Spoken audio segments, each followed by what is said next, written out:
Literal na sa patay nakahanap ng ikabubuhay ang apat na magkakaibigan sa Ilocos Norte. Sa Pampanga naman, level up na ang mga kabaong sa negosyo nagsimula noong dekada 70. Ang ilang hanap buhay sa patay, garantisado ring kita mo. May sasakyan, may magandang forma, pero hindi sila aakyat ng ligaw kundi, teka, sa punerarya ang punta? Sila ang tinaguriang funeral hunks ng Ilocos Norte.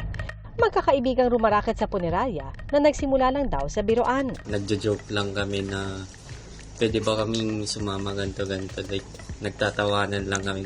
Pero nung sige try nyo kasi hindi ko ni-expect na sasama sila kasi related to funeral. At hanggang ngayon, never daw nilang ginost ang trabaho sa patay na ikinabubuhay na nila sa loob ng 4 na taon. Hindi naman basta-basta napupulot ang pera na at madali lang kunin yan. Ganun. Dapat alam mo rin paghirapan yan.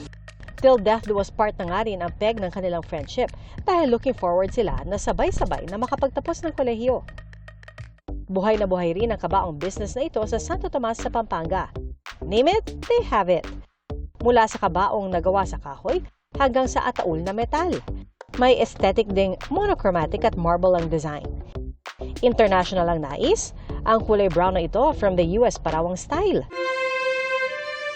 Kung mahilig sa Disney princess sa mga yumao, mayroong Sleeping Beauty-inspired na kabaong na may makukulay na LED lights. Solido lang yung trabaho namin. Talaga raw walang papatay-patay sa industriyang ipinagmamalaki nila.